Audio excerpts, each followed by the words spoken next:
Okay, so this one here was a bit of a fun little project for me. And it's a great little project if you're sort of looking to get started with Data Studio and getting started with Airtable as well, and just having a fun little project to sort of play around with a few ideas. So essentially what I've got here is I've got an Airtable database and I've got my workouts listed in one table. And so I've got all my workout names, what they're focusing on, the day that they're happening, the number of sets per workout. And then I've got a couple other fields here like formula fields for average weight, previous high field, and the day equaling today field. Now, it's a very basic database that I've got here. And essentially what happens is there's two tables.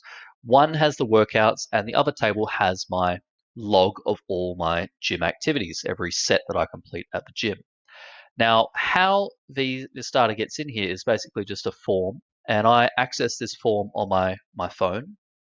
And when I access this form on my phone, I've got a filtered view here. So I've already been to the gym today, so nothing's going to show in this view because there's nothing left for me to complete. But essentially what happens is this form is looking up this view here, today's workouts, and on this I've just got day equals today equals true or 1, and sets today is less than 4. Now I could, if I wanted to, add in some additional logic here. Sets today is less than the sets that I've got listed here, but I've just put all of them at 4 in the logic that I've got. I'm just doing 4 sets for every workout. That seems fine for me. You could also do logic in here for total reps if that's how you wanted to calculate it. You can really be quite flexible with that. So every time I submit this form, it just simply writes a log of the activity here in this table. And so I get a timestamp of when it was created, so I can see sort of how often it is between all my different workouts. It looks like I've only got a minute or so between each set, which is great. And it also logs the weight, the number of reps, the workout that it was, and then that's it. Then it concates into a name field here.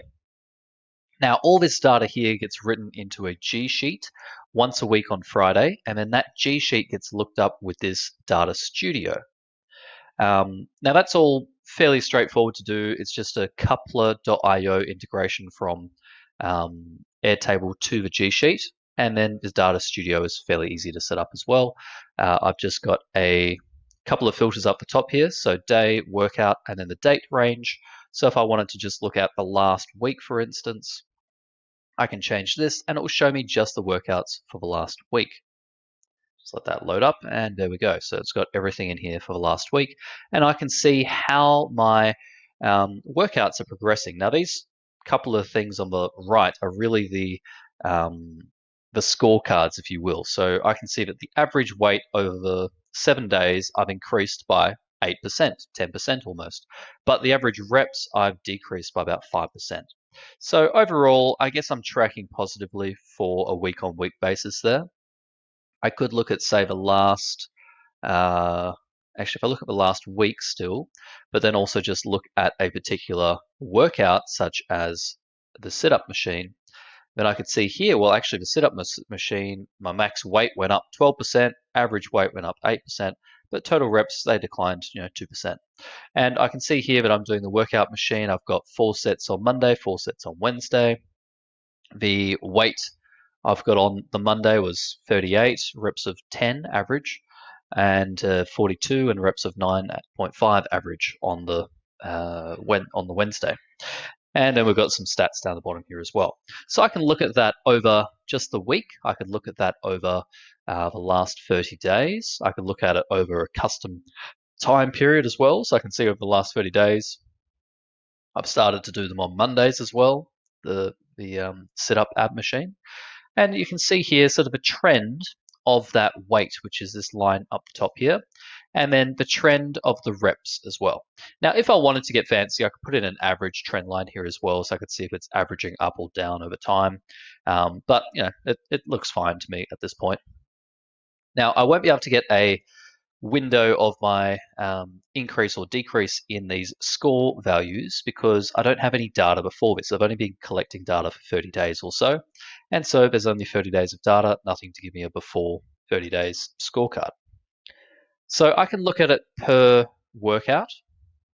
I can also look at it per day. So if I just wanted to look at Monday's record, it looks like Monday we've got 136 sets on Monday, whereas Friday I've only got 84 sets.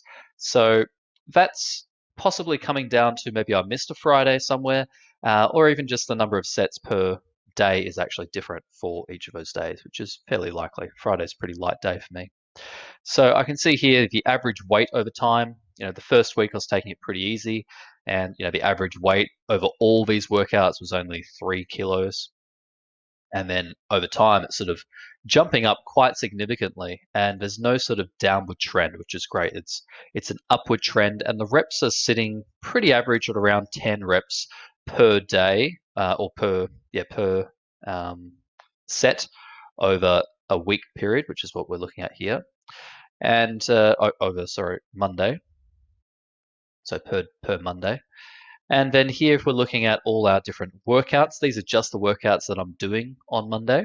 So I can look at my average sets for the total sets for those workouts, the average reps each workout, the average weight, and the max weight as well. So my total max, the highest one that I achieved. So it's pretty straightforward, and a really helpful data to look at. I look at this once a week, just gives me great motivation for the next week of hitting the gym. So I'll just show you this week's data. And so for just Monday's workout, I've made huge strides from the week before. Almost a 20% increase in the average weight that I'm lifting for all my workouts on Monday, for all my sets on Monday. And the max weight as well has gone up. The average reps has even gone up from the week before. So that's great progress on the Monday. And we'll just have a look at maybe the Wednesday. You could even look at a couple of days together if you like. See, even Wednesday, making great progress. And for me, this is way better than any of the phone apps because I can customize this to whatever I want to see. And I can customize that form to work however I want that form to work. In fact, I've got the form on my phone, and I've also got a view of today's workouts on my phone. So I know what the average weight was, and also what my previous high was, and also how many sets I've done for the day. And that just gives me a really good, whilst I'm in the gym, I've got kind of this scorecard that I can work from. And I can go up to the machine and I go, okay, last time I used this machine, the previous high was 50 kilos. Therefore, I'm going to start at 50 kilos, try my best with that, and then I might move down to my average weight for the second, third, or fourth set. But I won't go below my average weight. So it kind of gives me that window that I can work within. And I don't have to look back on notes or anything. It's just always here, always updated. So it's a fantastic way of managing your workout. Now let's look at how to actually connect this up and set things up. So I'm just going to open up the G Sheet. Okay, so I've got the G Sheet here. The actual Airtable database, that's pretty straightforward to set up. The fields in here, doesn't particularly matter about the fields. We've got one linked record field here, which is linking to our gym log. That's an important field. And then the other fields that we've got is day equals today. That's just simply day equals day today. So, that's just a little formula. Previous high, we're just doing a roll up on the workout log for the field weight, and we're looking for max values. And the average weight, we're just doing a sum total lifted divided by sum total reps. Now they're both hidden fields, so I'll just show those fields here. Let's actually show them on a new view. And we're going to ungroup this here. So, and the reason I'm showing it on a new view is because this view here is, actually no, that view wasn't shared, so I could have shown it on that one, but I thought that view might have been shared to my G Sheet and I didn't want to interrupt that. So we've got here average weight, sum total lifted is a roll up, and we're rolling up the total lifted, which is a formula field, and we're summing all the values. So that is a formula field per workout, per set in the workout log. And then we've got sum total reps, which is per workout, the total reps, and we're summing up the number of those. And then sets today, which is created date equals today. under the workout log. So we're just counting the records essentially with that one. So they're pretty straightforward to set up. The name of it doesn't particularly matter, focus. The day is just simply a single select field, and the focus is just a multi-select. So nice and straightforward, and the sets is a number field that you can just create whatever you want there. Now the concate, I'm just using the workout name here, nothing fancy. Today's workouts, I did have a quick look at this before. So today equals today equals 1. That's just matching the formula. And then sets today is less than 4. Now the gym log we've got here is we've got a couple of hidden fields. So let's look at them here. And we'll look at these here. Now, if for instance you ever submit that form incorrectly, then you can always just jump into Airtable and edit the data. You can just jump in here and change this 12.5 to a 10. So occasionally I do fill out the form incorrectly, or like I did today, I noticed that a previous high was like way over my average high and there was no way I could lift that weight. So I knew that something was entered incorrectly previously. And it was I entered 71 instead of 41 kilos, which is quite a jump. So I knew that one of these entries was wrong, and so I just jumped in here, changed the entry, and that data then synced across to the Data Studio, updated, and all the previous highs and things got updated too. So you can update things in here as well. Now, the previous high is a lookup field, so we do have a kind of a circular reference happening here. So previous high is looking up the previous high in the workouts table. And so it's looking up this workout here, and it's looking up the previous high for that workout. And this table is looking up all the linked records and then looking up the max weight to get the previous high. So it's a bit of a circular reference, but there's no issue with that with Airtable. Then we've got the formula for the day, which is date, time, format, created date, and then we're just formatting, passing it to spit out the actual day word. And then day equals today is simply day equals date, time, format, now, and then putting that into the day word as well. So Monday equals Monday, for instance. And if that's true, then it will just result in a 1. And if it's not true, it will result in a 0. Then total lifted is weight times reps, gives us our total kilograms lifted. And the reps count, that's just simply rolling up those fields there. You'll remember the reps count from this view here, which is this one here, sum total reps. We're just summing the value in the reps column for in this gym log. So that's all the fields, pretty straightforward. You can add a lot more and add more complication, but for me, this is fine. Now, the next step is to sync this to your Google Sheets. So for that, we're using Coupler.io, fantastic app for Google Sheets to sync data from Airtable to Google Sheets and keep it synced up. You can set these up to run automatically, or you can do them manually. You can schedule them. So pretty simple. You just sign up for a free account on Coupler.io and you get 50,000 records per month for free, which for something like this, you're never going to use that if you set this up correctly. Then you want to add an importer, and you want to add an Airtable importer. And then you want to use a shared view, and we're using the all logs. And we just simply create a shared view here, copy that from there, paste that in there.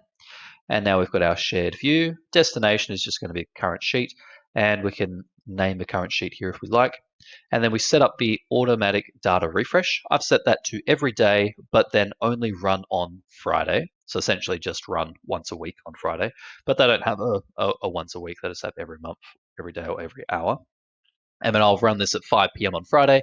I finish the gym at 2 p.m., so that's plenty of time for me, and I can set the time zone there as well. Save and import, or I've already imported, so I'll just click on save. And if I do that, I'm doing maybe 100 sets a week or something, I'm going to come nowhere near close to that 50,000 limit that we've got. And what I can do as well is I can change the settings on here, because these don't really change unless I make an error and I change them. So I can change it to from replace to append.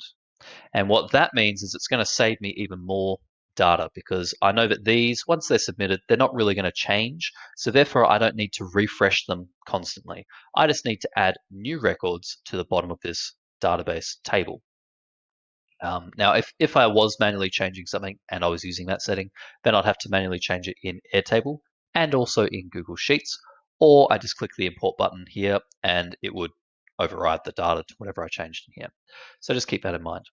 Then we've got Data Studio. Now here we are using a data resource and we're using the G Sheets data resource. So you simply add data resource, connect it to your sheet, and then you want to map the fields here.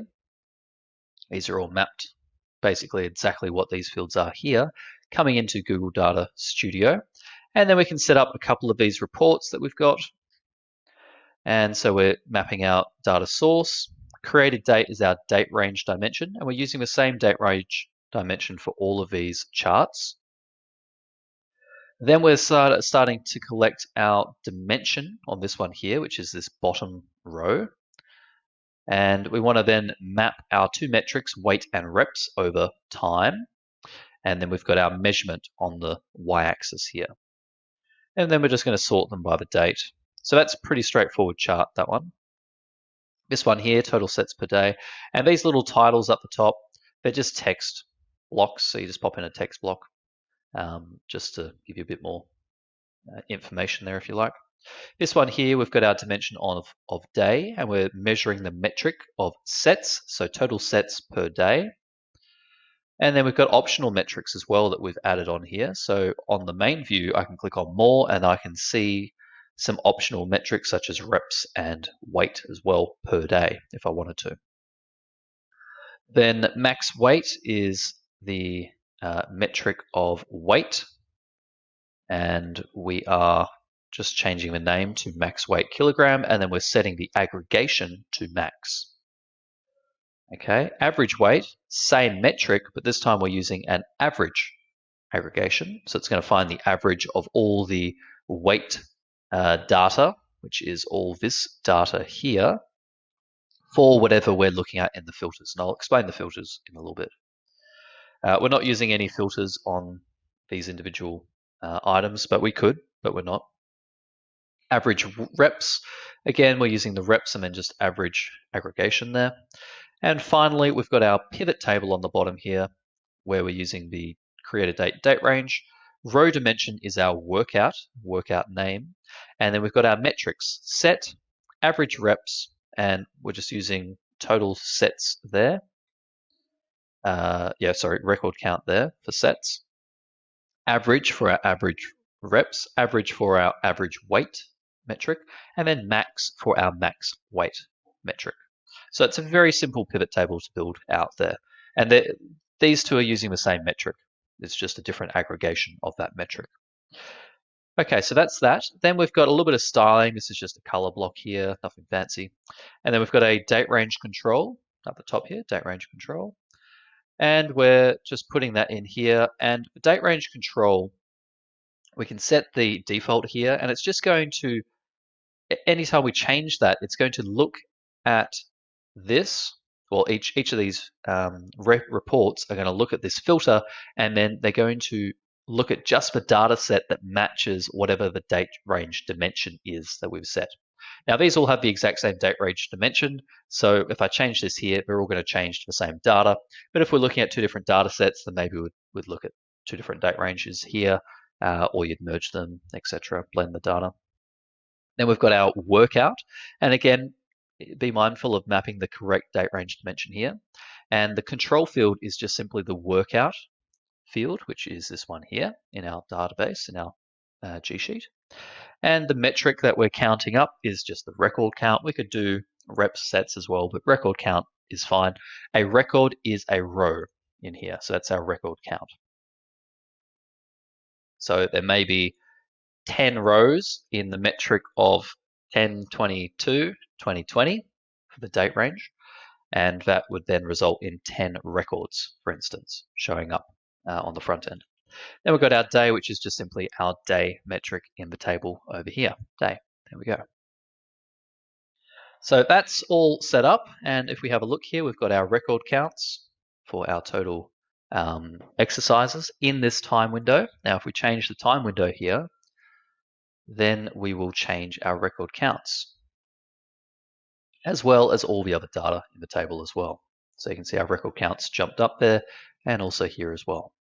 So that is essentially how to set up your workout plan and build yourself a custom, fully custom workout report and logging system that you can use at the gym. You can customize it however you like once you get comfortable with Airtable and Data Studio, and you can get quite fancy. This is just a really simple version of that, and something for you to sort of dig your teeth into and give it a go, and start doing some coding and developing. Really fun stuff, and you can do a lot with this. So I hope that's given you a little bit to think about. I hope it's been useful for you. If you love it, if you hate it, leave a comment. Remember to subscribe for more fun and interesting coding and tech stuff. And I'll see you on the next video.